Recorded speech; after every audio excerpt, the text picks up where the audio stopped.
Hi friends, welcome to my channel diaries of Surya. இன்னைக்கு என்ன topic பார்க்க போறோம் அப்படின்னா, lessons what I learn from Mahabharata. Mahabharata வந்துட்டு நிறைய பேர் பார்த்துருப்பீங்க அப்படின்னு நினைக்கிறேன். நான் விஜய் டிவி சீரியல், அதாவது மகாபாரதம் சீரியல்ல வந்துட்டு கோவிட் டைம்ல ரொம்ப ஒரு மாதிரி அடிக்ட் ஆன மாதிரி அந்த எபிசோட்ஸை வந்து பார்த்துக்கிட்டே இருந்தேன். ரொம்ப பிடிச்சிருந்தது மகாபாரதம். இப்போ வரைக்கும் வந்து எனக்கு எனக்கு வந்துட்டு ஏதாவது பார்க்கணும் அப்படின்னா வந்து நான் வந்து மகாபாரதத்துல ஏதாவது ஒரு எபிசோட் எடுத்து பார்ப்பேன். அதுவும் அது மட்டும் இல்லாமல் ஆக்டர்ஸ் எல்லாருமே வந்துட்டு சூப்பராக ஆக்ட் பண்ணியிருப்பாங்க அதில். ஸோ மகாபாரதம் பார்க்கல, எனக்கு தெரியாது அப்படின்னு நினைக்கிறவங்க வந்து கண்டிப்பாக விஜய் டிவியில் டெலிகாஸ்ட் பண்ணியிருக்க மகாபாரத்தை கண்டிப்பாக வந்து போய் பாருங்க. ஸோ இன்னைக்கு வந்துட்டு நான் என்ன மகாபாரத்தை கற்றுக்கிட்டேன் அப்படிங்கிறது தான் நான் வந்துட்டு டிஸ்கஸ் பண்ண போகிறேன். பவர் ஆஃப் சாய்ஸ் வந்து கிருஷ்ணர் வந்துட்டு கேட்பாரு, துரியோதனன்கிட்டையும் அர்ஜுனன்ட்டையும் கேட்பாரு, உனக்கு என்னப்பா வேணும், போர் நடக்க போது, உனக்கு என் சைட்லேருந்து உனக்கு என்ன வேணும் அப்படின்னு சொல்லிட்டு கேட்குறப்ப துரியோதனன் வந்துட்டு பார்த்தீங்கன்னா உங்களோட நாராயணி சேனை தான் எனக்கு வேணும் அப்படின்னு சொல்லிட்டு சூஸ் பண்ணிடுவார். அதுவே அர்ஜுனன் என்ன பண்ணுவாருன்னா, கிருஷ்ணர் வந்து அவர் கூட இருந்தா போதும் அப்படின்னு சொல்லிட்டு சூஸ் பண்ணிடுவாரு. ஆனா கடைசியில போர்ல என்ன ஆகும், அவ்வளோ சேனையை சூஸ் பண்ண துரியோதனன் வந்து தோத்துருவாரு. கிருஷ்ணரை சூஸ் பண்ண அர்ஜுனன் வந்து ஜெயிச்சிருவாரு.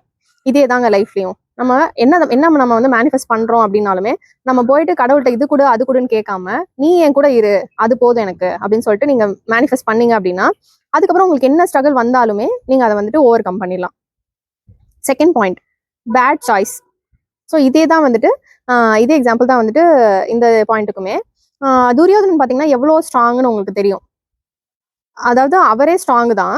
அது போக வந்து அந்த போருக்கு முன்னாடி வந்து காந்தாரி கண்ணில் இருக்கிற ஃபுல் பவரையுமே வந்து துரியோதனனுக்கு தான் கொடுப்பாங்க. அப்படி இருந்துமே ஏன் தோத்தாரு அப்படின்னு நினைக்கிறீங்க அப்படின்னா, அவர் வந்து சகுனியோட கூட்டணி வச்சிருந்ததுனால தான். சகுனி வந்து ஃபுல்லாவே அவரை வந்து அதர்ம பாதையில கொண்டு போய் தர்மம் தான் ஜெயிக்கும், அதர்மம் என்னைக்கா இருந்தாலும் தோத்துரும் அப்படிங்கிறது தான் நம்ம மகாபாரதத்தோட கதையே. ஸோ துரியோதனன் என்னதான் ஸ்ட்ராங்கா இருந்திருந்தாலுமே நம்ம சகுனியை வந்து சாய்ஸா தேர்ந்தெடுத்ததுனால தான் வந்து தோத்துட்டாரு. அதுவே அர்ஜுனன் பாத்தீங்கன்னா கிருஷ்ணரை தேர்ந்தெடுத்தாரு, அவர் ஜெயிச்சிட்டாரு. தேர்ட் பாயிண்ட் பாத்தீங்கன்னா, half knowledge is always dangerous. நம்ம அபிமன்யுக்கு சக்கரவியூகத்துக்குள்ள எப்படி போகணும்னு தெரியும், ஆனா அதுல இருந்து எப்படி வெளியில வரணும் அப்படிங்கிறது வந்து தெரியாது. அவருக்கு எது தெரியும் தெரியலங்கிறது அவருக்கு தெரியல, அதனாலேயே அவர் உள்ள போயிட்டு மாட்டிக்கிட்டாரு. ஸோ நீங்க எது பண்றதா இருந்தாலுமே அதோட கம்ப்ளீட் நாலேஜை வந்து கெயின் பண்ணிட்டு அதுக்கப்புறம் பண்ணணும். ஃபோர்த் பாயிண்ட் பாத்தீங்கன்னா, எமோஷனல் கண்ட்ரோல். சூதாட்டத்துல தர்மர் ஏன் தோத்தாரு அப்படின்னு நினைக்கிறீங்க? மெயினா எமோஷனல் கண்ட்ரோல் இல்லாதனாலதான். நீங்க எது பண்ணாலுமே அதுல உங்களுக்கு எமோஷனல் கண்ட்ரோல் இல்லை அப்படின்னா அதை நீங்க கண்டிப்பா வந்து ஒரு ட்ரபிள்ல தான் லேண்ட் ஆவீங்க. ஃபிஃப்த் பாயிண்ட், தர்மம் ரக்ஷதி ரக்ஷிதா. நீங்க தர்மத்தை காத்தீங்க அப்படின்னா தர்மம் உங்களை காக்கும். இதுதான் வந்துட்டு மகாபாரதத்தோட மையப்புலியே. நீங்க அதாவது பாண்டவர்கள் வந்துட்டு என்னதான் நிறைய கஷ்டத்தை ஃபேஸ் பண்ணாலுமே தர்மத்தை வந்து கண்டிப்பா காக்கணும் அப்படின்னு நினைச்சாங்க. அதனால இவ்வளோ பெயின்ஃபுல்லான ஜேர்னியை தாண்டியுமே அவங்களால ஜெயிக்க முடிஞ்சது. Silence during injustice is wrong. நமக்கு வந்து பாஞ்சாலியை வந்து எவ்வளவு அவமானத்துக்கு உள்ளாக்குனாங்க அப்படிங்கிறது வந்து எல்லாருக்குமே தெரியும். அந்த கோர்ட் ரூம்ல நிறைய பேர், அதாவது புத்திசாலியான விதுரர் இருந்தாரு, நிறைய கோர்ட் பீப்புள் இருந்தாங்க. அவங்களோட ஐ மீன் பாஞ்சாலியோட ஹஸ்பண்ட்ஸ், அதாவது பாண்டவர்களும் இருந்தாங்க, கௌரவர்களும் இருந்தாங்க. ஆனா அவங்களுக்கு ஒரு அவமானம் அப்படின்னு வரப்ப யாருமே வந்து கேட்கல. ஸோ இவ்வளோ பெரிய அவமானம் நடக்குது அப்படின்னு தெரிஞ்சும் அங்க சைலண்டா இருந்த பீப்புள் எல்லாருமே தப்பு தான். So silence during injustice is very very wrong. Seventh point பாத்தீங்கன்னா, life is not black and white. So இதுல என்ன சொல்ல வராங்க அப்படின்னா, நல்ல பீப்புளுக்குள்ளேயும் ஃபிளாஸ் இருக்கு, கெட்ட பீப்புளுக்குள்ளேயும் ஒரு நல்லது இருக்கு அப்படின்னு சொல்லிட்டு. இப்ப கௌரவர்கள் பாத்தீங்கன்னா அதர்ம வழியை தான் பின்பற்றினாங்க. ஆனா கர்ணனுக்கு ஒரு பிரச்சனை அப்படின்னு வந்துட்டா போதும், துரியோதனன் வந்து எங்க இருந்தாலும் வந்து நின்றுவாரு. அவருக்கு கர்ணன் வந்து சின்ன வயசுல இருந்து எவ்வளவு அவமானப்பட்டாருன்னு தெரியும். ஆனா ஒவ்வொரு அவமானத்துக்கும் துரியோதனன் வந்து நின்னாரு. அதே மாதிரி பாண்டவர்கள் வந்து தர்ம வழியில தான் இருந்தாங்க.